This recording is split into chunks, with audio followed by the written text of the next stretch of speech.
Nagparap na tayo. Ewan ko lang, mawala pa yan. Nakita siguro, ano.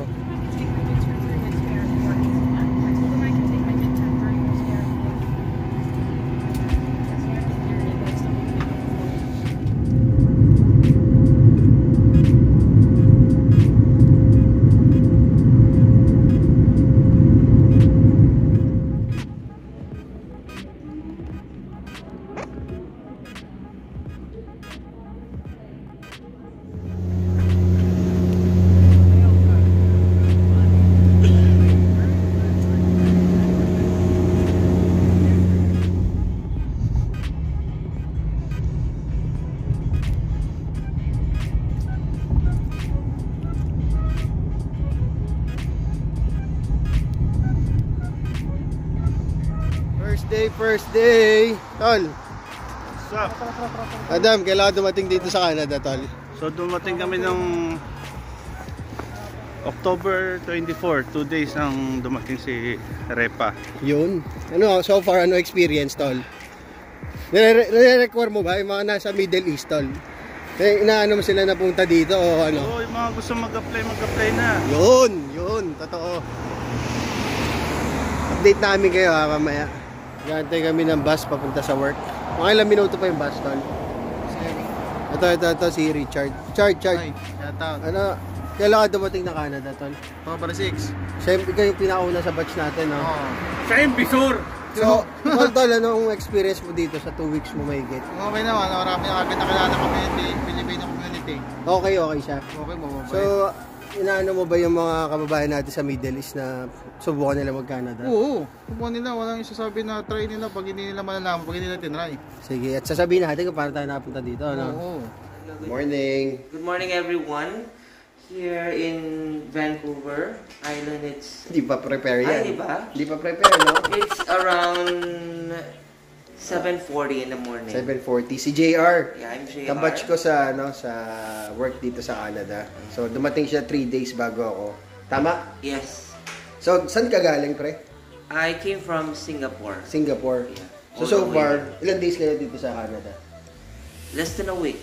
Less than a week. So, mga ilang araw ka na nagtatrabaho? Yes. Mga 4. 4, yeah. So far, ngayon lang so far, na 4 days mo dito sa Canada, sa experience mo, ano mo ba na mag-Canada yung mga nasa Singapore, yung mga OFW nating kababayan sa Singapore? Well, kung stable na sila doon and okay naman sila, huwag na siguro. Pero yung mga gustong mag-try, why not give it a try? Kasi hindi naman natin malalaman. Di ba ikaw, ano ka na, mayaman ka na dun sa Singapore, di ba? Oh, hindi naman. Sa inyo yung layon dun, di ba? Yung Oo, hindi naman. Saktuhan lang. Pero, syempre, everybody is looking for a greener pasture. So, Tama. maybe I'm one of those, na naghahanap ng... Ayos. Yes. Salamat JR sa sagot mo. Yeah, thank you. Okay. Dito kami sa bahay namin, mag-almusal kami. And everyday ito. Yung iba nating kasama, interviewin natin mamaya. Ito na mga tol. Bakit naka-Canada towards pagka talagang wala na talagang bus? Okay lang. Naiwan kami ng bus. Sorry. Burahin ko yan. Naiwan kami ng bus. Ng last trip pala pag Sunday, 5:14. Uwian namin 5 PM. Nag-grocery pa kami. Dami kaming dala, oh. So sasakyan namin 6:14. Wala na palang bus. Ganito pala dito sa Canada pag Sunday, pag weekend. So ngayon, sabi ni Google, maglalakad kami 1 hour 4 minutes mula sa workplace. Ganito pa yung daan. Pataas pa. So good luck. Wala rin taxi, wala rin Uber, walang Karim. Canada pa more. Ito nga pala si Rowel. Well, Hello. saan galing, tol? Wala lang. Hindi, saan galing bago dito sa Canada? Ako, Riyadh. Riyadh. Riyadh. Kailan dumating? October 24. 24. So 2 days na lamang mo sa akin, no? 2 days lang. So so far, experience mo pre sa Canada, okay naman? So far, Hindi kasi ito pa doon sa papunta doon sa bahay namin, puta ka. Buwis buhay pala yan, pre. tignan mo, walang gilid do. Kaya nga, kailangan natin mag-away. Okay. Very good. The next day.